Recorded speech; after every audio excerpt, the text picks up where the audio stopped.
अस्सलाम वालेकुम। मैं तबीबा फ़ातिमा इकराम आपकी खिदमत में हाज़िर हूँ। आज मैं आपके लिए एक ऐसे ट्रीटमेंट के बारे में बात करूँगी जिसमें बालों का गिरना यानी कि हेयर फॉल होना, बहुत से मसाइल पैदा होने की वजह से ये मर्ज़ लाहक होता है।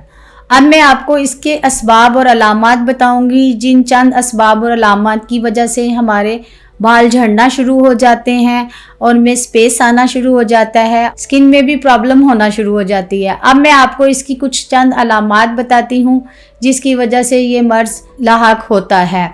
बाज़ औक़ात ये सर में दर्द शदीद रहने से बाल झड़ना शुरू हो जाती हैं। दहमी, नज़ला, ज़ुकाम, फ्लू और या नमूनिया की शिकायत अक्सर पेशेंट्स को होने से ब्लड सर्कुलेशन दिमाग की तरफ कम हो जाता है और रेशे की ज़्यादती होने की वजह से भी ये मर्ज़ लाहक होता है। कुछ ऐसे मर्ज़ हैं कि जिनसे हम कंप्रोमाइज़ नहीं करते, जैसा कि सिंपल ही मैदे में तेज़ाबियत होना, एसिडिटी का ज़्यादा होना, सर में शदीद दर्द होना, वमिटिंग ज़्यादा बार बार आना। इसके अलावा किसी ख़ास मेडिसिन्स का कंटिन्यू इस्तेमाल करना, जैसा कि थायरोक्सिन या एंटीबायोटिक, को ऐसी कंटिन्यू मेडिसिन इस्तेमाल करें जिसका इफ़ेक्ट हमारी दिमाग की तरफ या हार्मोनल लेवल पर होता है। जैसे औरतों में डिलीवरी से पहले या डिलीवरी के बाद उसमें एनीमिक हो जाती हैं, जिसकी वजह से उनको ब्लड सर्कुलेशन कम होने की वजह से विटामिन सी और डी की कमी हो जाती है। विटामिन सी और डी की कमी की वजह से बाल झड़ना शुरू हो जाते हैं या स्किन डिजीज़ होती है, सर में डैंड्रफ ज़्यादा होना शुरू हो जाती है और इससे भी बाल झड़ना शुरू हो जाते हैं। थकन, डिप्रेशन हर वक्त लेना, इससे भी ब्लड सर्कुलेशन दिमाग की तरफ बहुत कम होता है। थायराइड ग्लैंड्स का बढ़ जाना, हार्मोन की खराबी जिस तरह औरतों में इसी तरह मेल्स में भी होती हैं, उन्हें प्रोस्टेट ग्लैंड्स बढ़ जाते हैं जिसकी वजह से बार बार ऑपरेट होता है, उससे भी पेशेंट्स अनीमिक का शिकार हो जाता है। और मर्दों में खासकर ज़्यादातर गंजापन बहुत ज़्यादा होना शुरू हो जाता है। औरतों के बालों में स्पेस ज़्यादा आना शुरू हो जाता है और मर्दों के सर में गंजापन ज़्यादा आना शुरू हो जाता है। इन मुख्तलिफ वजूहात की वजह से बाल झड़ते हैं और जिस पे हम आहिस्ता आहिस्ता बढ़ते बढ़ते बहुत ज़्यादा झड़ना शुरू हो जाते हैं। और इसमें ख़ास कर डैंड्रफ, हार्मोन्स की प्रॉब्लम्स और सर का दर्द और मालिहोलिया और डिप्रेशन, ये सबसे ज़्यादा अहम मर्ज़ हैं जिसकी वजह से हमारे बाल झड़ते हैं। और इसके अलावा दहमी, नज़ला, ज़ुकाम जिन लोगों को रहता है उनके बाल या सफ़ेद हो जाते हैं ज़्यादा या झड़ना शुरू हो जाते हैं।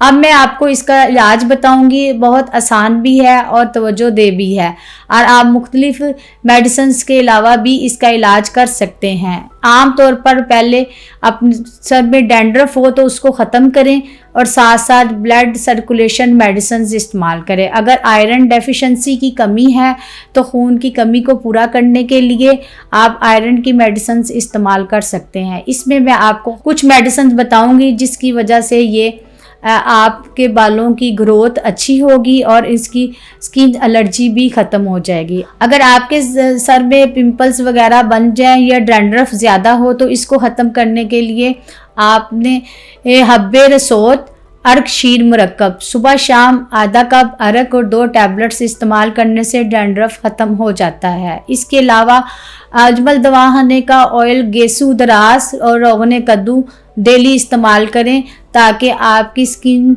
बेहतर हो जाए और इसके असाब में इन्फेक्शन जो है वो ख़त्म हो जाए।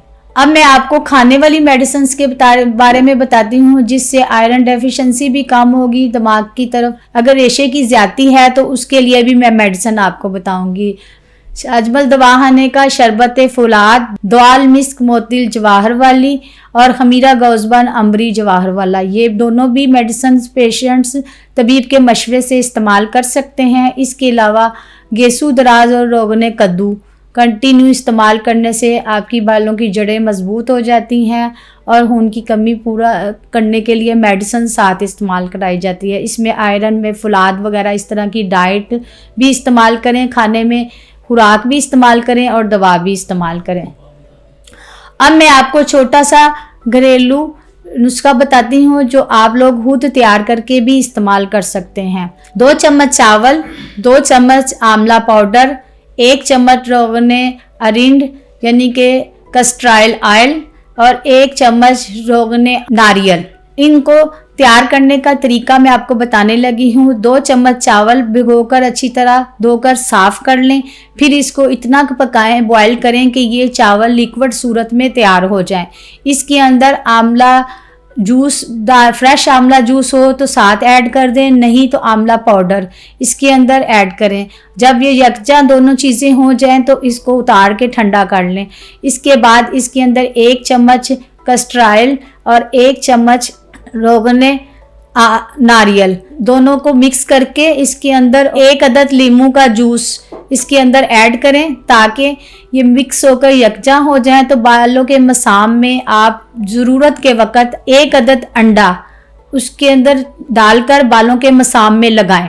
इसके साथ आपकी स्किन की डैंड्रफ, एलर्जी और जड़ें मजबूत हो जाएंगी। 1 से 2 घंटे बालों में लगा रहे। इसके बाद नीम गर्म पानी से हेयर वॉश कर लें। इसके इस्तेमाल करने से आपकी स्किन की एलर्जी, डैंड्रफ भी ख़त्म होगी। साथ अजमल दवाखाने की मैंने मेडिसिन जो बताई हैं तबीब के मशवरे से आप उसको इस्तेमाल कर सकते हैं।